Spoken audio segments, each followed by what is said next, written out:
오늘 저는 기도에 관한 말씀을 이제 몇 주간에 걸쳐 나누고자 합니다. 우리는 이곳에서 예배 허가를 기다리며 우리의 마음속에 늘 일주일에 한 번밖에 예배하지 못하면서 그것을 기다렸습니다. 목사인 저에게는 늘 마음에 부담이 있었어요. 그 가장 큰 부담은 기도해야 하는데, 여러분도 그런 부담이 있으셨죠? 아니시군요. 기도하는 교회가 되어야 하고 또 모이기를 힘쓰는 교회가 되어야 하는데, 교회의 기본이 되는 예배와 기도를 묵묵히 또 역설적이게 기도하며 기다렸다고 하는 것입니다. 저는 매주일 읽던 사도행전의 말씀은 이제 수요 예배에 계속하여 읽고, 우리 성도님들에게 이 해외에서 신앙생활을 하면서 하나님의 뜻을 이루기 위해서 가장 필요로 하며 또 공감하는 기도에 대한 교훈을 얻고자 하는 것입니다. 그래서 오늘 말씀의 제목은 기도의 특권입니다. 기도의 권한입니다. 일로크릭교회의 비라이벨스 목사님께서 닫힌 기도의 문을 열려면 이러한 소책자에서 이렇게 이야기했습니다. 기도가 자립하는 인간에게 있어서 얼마나 부자연스러운 것인가. 상식적인 문제 제기를 합니다. 자립하려고 하는 인간에게는 기도는 부자연스러운 거라는 거예요. 그런데 믿음의 사람들에게는 하나님께 울부짖으며 기도의 깊이가 더해질수록 하나님과의 관계가 안정감이 살아난다는 것을 우리에게 지적하고 있습니다. 사랑하는 여러분, 우리는 신앙생활하면서 우리는 원리를 깨달아야 합니다. 이것이 깨달아지지 않으면, 이 원리가 깨달아지지 않으면 힘을 써요. 노력을 해요. 그런데 그것이 아무런 소용이 없을 때가 많습니다. 여러분, 야구를 좋아하시는 분들 있죠? 야구 선수가 홈런을 많이 치려면 힘이 좋아야지요. 우리가 힘이 좋아야 홈런을 치고 담장을 넘길 수 있다고 이렇게 이야기합니다. 그렇다면 레슬링 선수나 씨름 선수를 스카웃해서 그들에게 배트를 주어주면 훨씬 더 홈런을 많이 칠 수 있을 텐데, 그렇죠? 얼마 전에 그런 기사를 봤을 거예요. 운동선수 중에 그 씨름 선수, 실명을 거론해도 될지 모르겠지만 최웅만 선수라고 있어요. 천하장사까지 지낸 이 씨름 선수가 예전에 한참 씨름이 인기가 좋았는데 지금은 씨름이 많이 인기가 없어지면서 이 선수가 격투기 선수로 전환했습니다. 그래서 한동안은 좀 잘하는가 싶었는데 이 선수가 키가 2m 15 정도 됩니다. 그리고 씨름을 했기 때문에 힘도 좋아요. 그러니까 웬만한 그 선수와 격투기를 해서 싸움을 해서 이길 수 없을 것 같습니다. 그런데 이 선수가 얼마 전에 나와서 격투기에 나와서 1회전 1라운드를 넘기지 못하고 자기보다 훨씬 키가 작은 선수가 위로 휘두르는 그 주먹에 맞아서 한 번에 KO 됐습니다. 그래서 그걸 보는 사람들이 막 비웃는 거죠.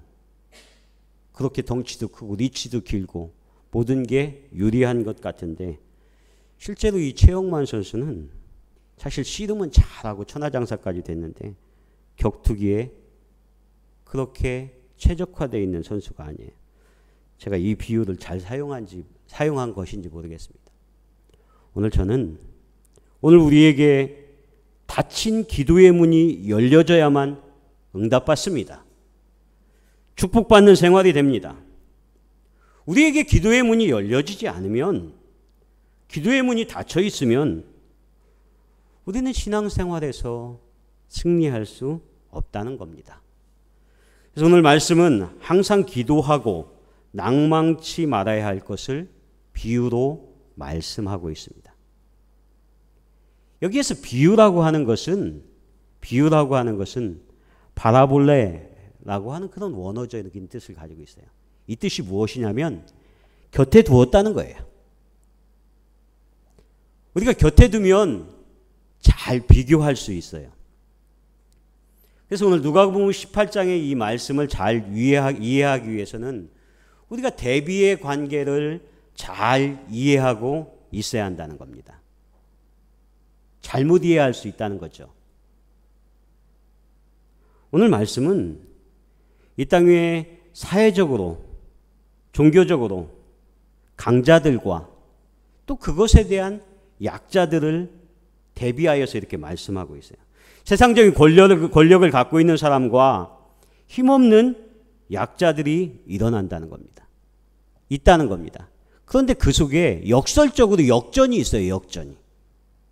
약한 사람이라고 생각했던 그 사람에게 오늘 선한 결정과 선한 하나님의 일들이 일어난다는 거예요. 여러분 믿습니까? 세상적인 원리는 강한 것들, 권력을 가지고 있는 사람들, 그러한 속에 어떠한 일들이, 역사들이 일어나는데, 그런데 하나님의 뜻은, 하나님이 우리에게 말씀하신 원리는 그렇지 않을 때가 더 많다는 것입니다. 이 말씀을 읽으며 우리는 말씀 속에 때때로 오해할 때가 있어요. 누가복음 18장을 읽으며 저도 예전에 이런 설교의 말씀을 자주 들었던 기억이 있습니다. 재판관은 하나님을 비유합니다. 그리고 이곳에서 과부는 약한 우리들을 지금 비유하고 있습니다. 여러분 맞습니까? 그런데 오늘 이 말씀을 잘 읽어보면요, 재판관은 하나님을 비유하는 것이 아니에요. 오늘 이 여인은 우리들을 대비하여, 우리들을 비유하여서 말씀하고 있는 것이 아닙니다. 오늘 이 18장을 읽으면서 7절의 말씀은 중요한 키입니다. 거기에 보면 하물며 하나님께서 그 밤낮 부르짖는 택하신 자들의 원한을 풀어주지 아니하시겠느냐, 그들에게 오래 참으시겠느냐, 이렇게 말씀합니다. 오늘 이 재판관은 하나님을 비유한 것이 아니라 하나님과 반대되는 악한 자, 권력자입니다. 오늘 이 과부는 약한 사람만을 비유하는 것이 아니라 오늘 택함받은 하나님의 자녀들, 하나님의 자녀들이 오늘 내가 하나님의 자녀로서 하나님 앞에 어떠한 관계를 맺고 나아갈 것인가, 이것에 대해 말씀하고 있다는 겁니다.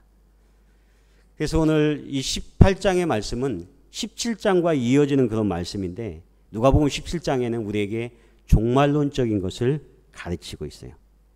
오늘 사실 우리 모든 성도는 이 시대를 살아가면서 종말론적인 시대를 살아가는 성도들이죠. 며칠 전 호치민에 비가 많이 왔어요. 저도 교회 일과를 마치고 이제 퇴근하려고 막 이렇게 준비하고 있는데 갑자기 비가 쏟아지니까 좀 이 비가 그치면 가야겠다 했는데 그 교회 앞에, 문화센터 앞에 강이 생겼어요. 강이. 그 도로가 아니고 갑자기 거기가 강이 됐더라고요. 그래서 비가 계속해서 쏟아졌잖아요. 근데 조금 있다 보니까 그게 승용차가 물에 잠겨가지고 길을 막고 있는 거예요. 저도 예전에 여기 왔을 때 처음 차를 사는데 우리 차를 안내해주는 집사님이 그러시더라고요. 호치민에서는 승용차가 안 된대요. 가끔 이런 우기 때 한번 비가 내리면 낮은 곳에서 차가 침수된다고 하더라고요. 근데 그 차를 피해가는 차가 또 그 옆에 또 침수돼서 이렇게 서 있고, 거기 보니까 그 독일 BMW 차 있잖아요. 그 좋은 차도 물 들어가니까 안 되더라고요. 못 가더라고요. 저 옆에 또 이렇게 서 있는데 수없이 오토바이들이 지나가면서 그 물에 잠겨서 결국 끓고 이렇게 지나갑니다. 그래서 저도 지금 한 4년 차 호치민에 생활하면서 모처럼 가장 최근에 비가 많이 왔다. 그런데 여러분 그 뉴스 보셨어요? 그 뉴스에 보니까 엊그저께 그렇게 많이 내린 비가 이 호치민에 40년 만이래요. 40년. 불과 몇 시간 만에 한 200mm 내린 게 40년 만에 내린 폭우였다고 이렇게 이야기를 합니다. 요즘 우리는 이 시대를 살아가면서 그런 뉴스 자주 보잖아요. 야, 몇십 년 만에 비가 내렸어요. 몇십 년 만에 그러한 강도로 태풍이 붑니다. 그리고 요즘 한국에는 한국은 지진이 없는 나라인 줄 알았는데 기상 관측 이후로 경주에 5.0이 넘는, 정확히는 얼마인지 모르겠습니다. 그 지진이 기상 관측 이래로 가장 센 지진이 있었다. 이렇게 이야기합니다. 아마 우리는 이런 뉴스를 더 자주 접하게 될 거예요. 우리는 누구나 느끼고 있지만 이 시대가 우리가 지금 마지막 때를 살아가고 있다. 그때는 정확히 어떤 때인지는 모르지만 누구나 느끼고 있습니다. 오늘 이 누가복음 18장에 보면 그 마지막에 8절의 말씀에 보면 이렇게 말씀하고 있어요. 내가 너희에게 속히 이르노니 속히 그 원한을 풀어주시리라. 그러나 인자가 올 때에 세상에서 믿음을 보겠느냐, 이렇게 말씀합니다. 오늘 이 누가복음 18장의 말씀은 우리에게 인자가 올 때에 지금 이 마지막 때를 살아가고 있는 이 시대의 그리스도인들에게 오늘 우리에게 분명하게 당부하고 있는 말씀이 있는데, 항상 기도하고 낭망치 말아야 할 것을 우리에게 말씀하면서 오늘 우리는 이 시대에, 이 세상에서 믿음 있는 자들을 찾아보겠느냐, 이렇게 말씀하는 거예요. 믿음이 없다는 거예요. 오늘 우리가 이 베트남에서 하나님 앞에 예배하며 얼마나 믿음으로 달려나오고 있습니까? 그런데 이 말씀은 우리에게 이 믿음에 관해서 말씀합니다. 그래서 사실 이 말씀이 뒷부분에 있지만 이 말씀을 염두에 두면서 본문의 말씀을 우리가 읽어야 돼요. 여기에서 불의한 재판관이라고 이렇게 표현하지요. 그런데 본문의 말씀에 그를 설명할 때 하나님을 두려워하지 않으며 사람들을 안중에 두지 않는 사람, 이 사람이 불의한 재판관입니다. 반면에 이 과부라고 표현된 이 여인은, 사실 이 과부라는 표현 자체가 성경에 있지만 언어적인 폭력성을 가지고 있죠. 홀로 된 여인, 이 약자는 오늘 우리에게 항상 전제되어야 할 말씀이, 항상 기도하고 낭망치 않는 그러한 사람들에게 하나님께서는 그 기도를 들어주신다. 여러분 믿습니까? 그것을 말씀하고 있다는 거예요. 그래서 기도하면서 낭망하니까 우리가 열매를 보지 못하는 겁니다. 우리가 항상 기도하지 아니하니까 우리는 하나님이 우리에게 주시는 그 기도함의 인도함을 보지 못한다는 겁니다. 그런데 우리는 18장을 읽으면서 저도 이렇게 생각했습니다. 하나님은 간청하는 기도를 드려서 오늘 이 재판관이 자신을 귀찮게 하고 수없이 이야기하다 보니까 그래서 들어주었다.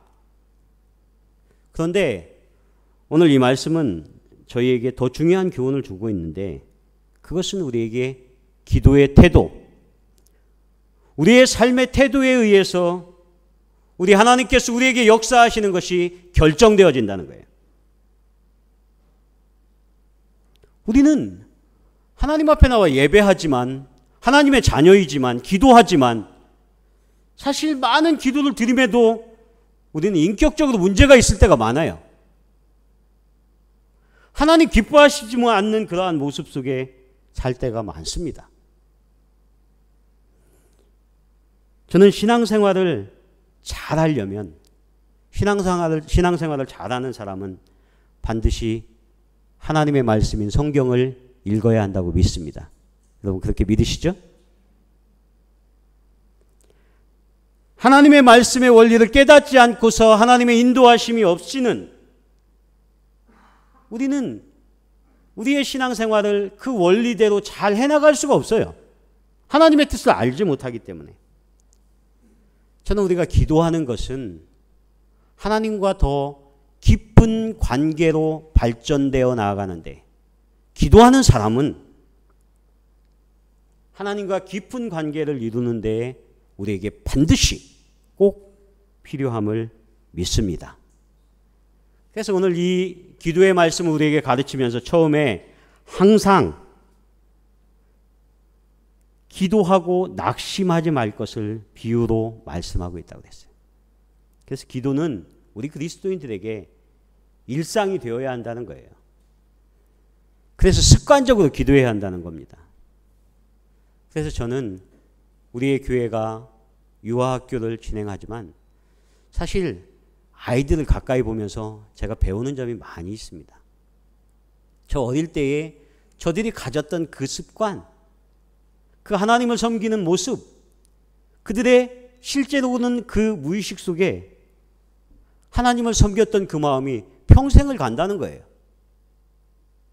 그래서 어렸을 때부터 기도하는 것을 배우고 처음 신앙생활할 때부터 기도하는 것을 배우는 사람들은 항상 기도하는 삶을 살게 된다는 겁니다. 오늘 7절에 보면 하물며 하나님께서 그 밤낮 부르짖는 택하신 자들의 원한을 풀어주지 아니하시겠느냐, 그들에게 오래 참으시겠느냐, 이렇게 말씀합니다. 여기에서 왜 우리에게 비유로 주어졌는가 하는 이유를 듣게 됩니다. 그것은 항상 기도하고 낙심치 말아야 한다는 거예요. 사랑하는 여러분 가운데 낙심한 사람이 있습니까? 성경에 낙심하다는 것은 이 헬라어가 엔카케오예요. 용기를 잃는 거예요. 그래서 축 늘어져서 더 이상 아무것도 할 수 없는 그러한 마음의 상태, 그것이 낙심하는 겁니다. 항상 기도하십시오. 그리고 여러분들에게 어려움도 닥칠 수 있어요. 중요한 것은 낙심하지 않고 용기를 가지고 하나님이 나의 삶을 인도하시고 역사하신다는 믿음 가운데 나아가면 우리가 응답받을 줄 믿습니다. 그래서 기도하는 사람은 우리에게 긍정적인 믿음과 용기를 가지고 있어야 합니다. 지금 당장에는 이 일이 어떻게 해결될지 길이 안 보일지도 모릅니다. 저도 처음 호치민에 와서 하나님의 교회를 시작하면서 하나님 앞에 예배할 때 이것을 아시잖아요, 여러분들이. 우리가 자유롭게 예배할 수 없는 것. 그래서 예배의 공간만 있어도 얼마나 좋을까. 그리고 때때로는 하나님의 말씀을 설교하고 그 말씀을 한 사람만도 온전히 들을 수 있으면 제가 열심히 설교하겠다. 저는 지금 너무 많아서 열심히 설교하는 겁니다. 그때에 비하면 하나님이 너무 많은 것을 허락해 주셨기 때문에. 저희 마음에 두려움과 불안이 있는 거예요. 어떤 거냐면 저도 20년 넘게 이제는 목회를 했는데 사실 그동안 목회의 길에서 늘 승리하지 못했습니다. 말씀드렸지만 저도 한국에서도 개척도 했는데 사람을 만나보지도 못했어요. 또 실패하면 어떡하지? 또 어려워지면 어떡하지? 그런데 하나님께서 주의 교회를 인도하심을 믿습니다. 여러분들 그렇게 믿으시죠? 저도 늘 그렇게 믿고 그렇게 나아갔는데 때때로 마음속에 당장 보여지는 것이 없으니까 낙심되려고 그래요. 당장 보여지는 것이 없으니까 이대로 안 돼버리는 게 아니야?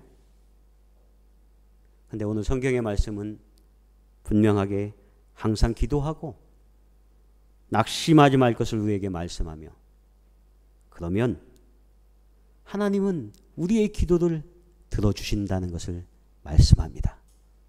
사랑하는 여러분, 오늘 이 예배를 통해서 여러분들이 호치민에 와서 계획하는 일들이 혹시 아직 길이 보이지 않는다고 하더라도 살아계신 하나님을 신뢰할 수 있기를 축원합니다. 기도하면, 낙심하지 않고 나아가면 하나님 반드시 우리의 기도를 들으십니다. 오늘 이 권면의 말씀, 이 말씀은 오늘 사도 바울이 데살로니가서에서 그 교회를 통해 하신 말씀이 우리가 연상이 됩니다. 항상 기뻐하라, 쉬지 말고 기도하라, 범사에 감사하라, 이는 그리스도 예수 안에서 너희를 향하신 하나님의 뜻이니라. 그래서 사도 바울은 우리에게 기도를 권면하면서 그것을 기다리는 태도에 대해서 그렇게 말씀하잖아요. 범사에 감사하면서 그리스도 예수 안에서 너희를 향하신 하나님의 뜻을 기다리라는 겁니다. 이것이 항상 기도하라 하는 오늘의 말씀과 같은 연상작용이 있잖아요. 오늘 우리가 항상 기도하는 사람은 어떠한 태도를 가져야 합니까? 그것은 낙심하지 아니하고 하나님의 때를 기다리는 것입니다. 그래서 오늘 이 비유는 기도자가 갖추어야 할 태도에 대해서 그것이 어떤 것이어야겠는가 하는 것을 말씀하는 겁니다. 2절에 보면 이르시되 어떤 도시에 하나님을 두려워하지 않고 사람을 무시하는 한 재판장이 있는데 이 사람은 왜 불의하였는가? 그는 근본적으로 하나님을 안중에 두지 않을 뿐만 아니라 오만한 태도로 사람을 무시하는 사람이라고 했다는 거예요. 그런데 우리가 이 기도를 간청의 기도로 들으면 이 불의한 재판관에게 이 홀로 된 여인이 가서 간청하니까 결국 들어줍니다. 여러분, 재판관은 무엇입니까? 재판관은 오늘 법리에 의해서 또 그리고 자신이 그 법관으로 세워지기까지 사회적으로 지위와 권한과 그 합의에 의해서 주어진 것에 따라서 그는 다른 외압에 의해서 바뀌면 안 돼요. 오늘 판결이 바뀌면 안 돼요. 그건 불의한 재판관이에요. 최근에 한국 사회에 획기적인 김영란법이 이렇게 제정이 되어졌죠. 이것은 공직자들 한 400만쯤 되는 공직자와 뭐 가족들만 해당돼요. 저는 해당이 안 되더라고요. 저는 괜찮습니다. 그런데 그 법의 취지가 그거더라고요. 뇌물과 또 청탁에 의해서. 그래서 그러한 위치에 있는 사람은 커피 한 잔도 받으면 안 된다고 그래서 뭐 교수님이 커피 받았다고 그걸 뭐 신고하는 학생이 생겨나고 이런 혼란이 있다고 그래요. 그런데 그 법의 취지가 우리 사회가 청렴하게 나아가고 어떤 힘과 권력과 외압이나 부탁에 의해서 그 결과가 뒤집혀지지 않는 그런 사회가 돼야만 앞으로 우리의 미래 세대에, 우리의 자녀 세대에 우리는 싱가포르와 같이 어떤 희망과 미래 사회를 볼 수 있기 때문에 지금 어렵지만 우리의 국민들이 함께 이 일들을 해나갑시다 해서 이 김영란법이 제정된 걸로 알고 있습니다. 그래서 오늘의 말씀을 우리가 기도의 내용으로 보고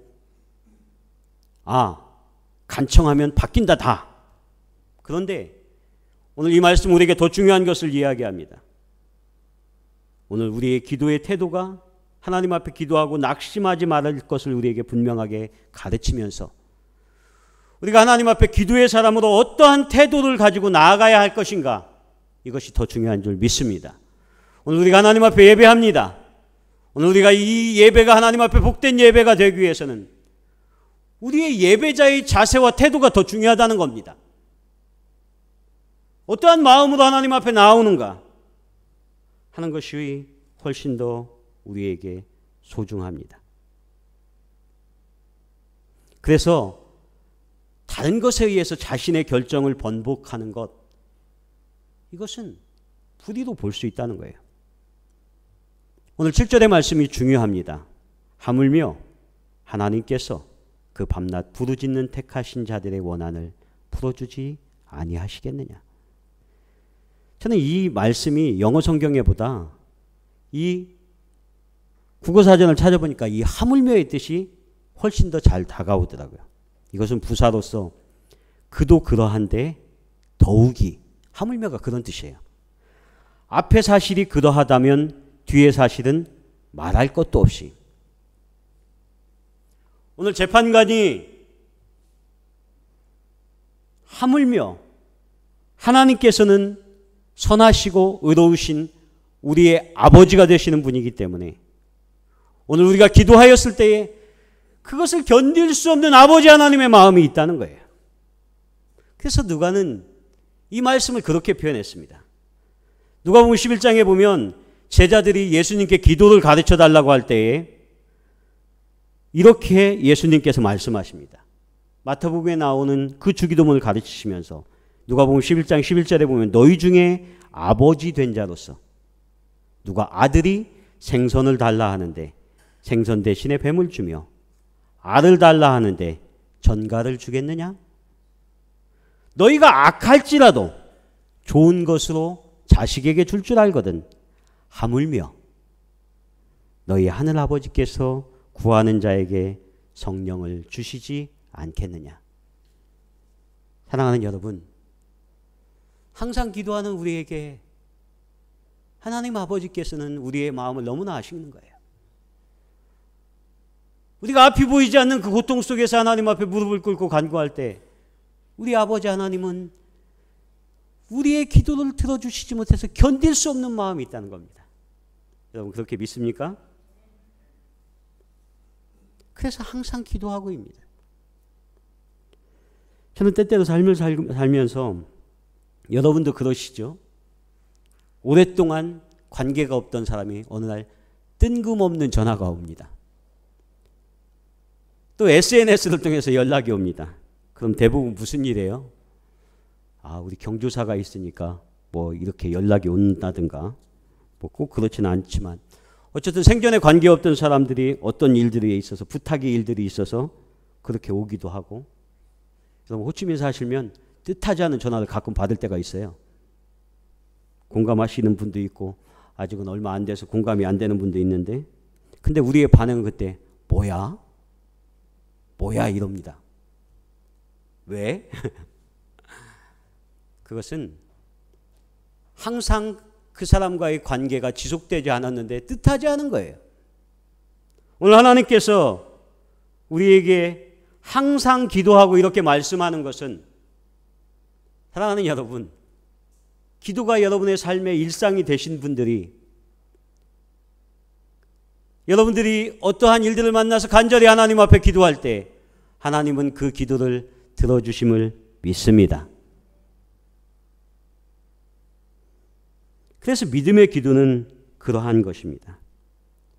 사실 우리가 기도의 고난과 특권이라고 하는 것은 우리는 하나님 앞에 우리는 한 라인이 다 있는 사람입니다. 그래서 우리는 하나님 앞에 기도의 손을 들기만 하면 하나님은 다 아세요. 그러면서 우리를 향해 그 기도에 대해 들어줄 수밖에 없는 견딜 수 없는 마음을 갖는다는 겁니다. 그래서 기도의 권한, 기도의 특권이라고 말씀드린 것은 요한복음 1장 12절에 보면 영접하는 자 곧 그 이름을 믿는 자들에게는 하나님의 자녀가 되는 특권을 주셨으니 믿습니까? 하나님의 자녀가 되는 권세를 주셨으니 우리의 신분이 하나님의 자녀입니다. 그런데 이것을 사용하지 않는 것이 어리석음입니다. 그런데 왜 사용하지 않습니까? 그것은 오늘의 말씀에 보면 이 마지막 때에 믿음이 없기 때문에 그렇습니다. 우리 하늘 아버지를 내가 세상에 관계하는 그 어떤 사람의 능력보다도 우리는 더 평가하지 아니하고 하나님 앞에 기도의 손을 높이 들지 않는다는 겁니다. 그래서 이 마지막 세대에 믿음 있는 자들을 찾아보겠느냐 말씀합니다. 사랑하는 여러분, 여러분이 기도의 손을 높이 들 때 하나님 아버지의 마음을 움직일 수 있을 줄 믿습니다. 저는 한국에 방문하면 저희 부모님이 계셔요. 얼마 전에도 말씀드렸지만 저희 어머님이 지금 치매의 초기를 연세가 많으셔서 앓고 계시는데 어떤 때는 제 전화를 잘 받으시고 또 이번에 가셨을 때는 또 건강하게 잘 대화가 되더라고요. 얼마나 감사한지. 근데 저희 어머니가 늘 저한테 그래요. 내가 기도 많이 하고 있다. 아들이 목회하는데 그 목회의 자리에서 늘 자녀들 위해서 그런데 다른 형제들보다도 저를 위해서 더 많이 기도한대. 제가 불효는 최고 많이 하는데. 그렇게 기도하면서 저는 그 마음을 너무나 잘 알죠. 근데 우리 어머니가 이번에도 갔다 오는데 저한테 이렇게 용돈을 주세요. 이렇게 돈을 그건 분명히 큰아들이 줬거나 누가 줬던 거 이렇게 모아놨다가 저 주는 것 같아요. 그러면 저는 얼른 받아다가 가져옵니다. 엄마의 마음을 알기 때문에. 그러면서 오다 보면 저희 아이들 민석이 민지가 또 만나게 되죠. 근데 저도 저희 아이들 보면 다 주고 싶어요. 그날만큼은 좀 최고 맛있는 걸로 좀 과용해서 이렇게 먹고 싶고. 야, 그러면서 애들이 좀 어렵다고 하는 얘기를 들으면 제가 인정없게 생겼어도 이렇게 얼마나 마음이 쓰이는지 굉장히 마음이 좀 안 좋아서 좀 격려하고 그럽니다. 사랑하는 여러분, 이것이 하늘 아버지의 마음임을 믿습니다. 오늘 하나님 아버지께서는 오늘 우리에게 기도하는 우리의 믿음의 자세와 우리의 믿음의 태도에 앞서 들어주시고 싶은 거예요. 해결해 주시고 싶은 거예요. 지금의 이 곤고와 곤란이 우리보다 더 가슴 아프게 아버지의 마음으로 다가오는 거예요. 그러나 오늘 우리가 하나님 앞에 이 마지막 때에 믿음 있는 자의 삶으로 서지 않고서는 오늘 이 땅 가운데 승리할 수 없음을 잘 알기에 하나님은 하나님의 때를 기다리시는 줄 믿습니다. 항상 기도하는 우리 호치민 하늘교회 귀한 성도님들 되시기를 축원합니다. 그동안 우리가 장소가 없어서 기도 못했는데 새벽에 열려지면 가까운 데서부터 달려오시기 바랍니다. 항상 기도하면 우리의 삶의 곤곡 가운데 있을 때에 하나님은 먼저 들으십니다. 내가 기도 못할 이유를 찾지 마시고 나의 상황을 하나님 앞에 기도할 그러한 상황으로 만드셔서 우리 모두가 하나님 앞에 항상 기도하고 이 마지막 때에 믿음 있는 자의 삶으로 서서 하나님이 우리에게 맡겨주신 사명을 감당할 수 있는 저와 여러분 되실 수 있기를 축원합니다. 하나님 우리의 기도를 듣기를 원하십니다.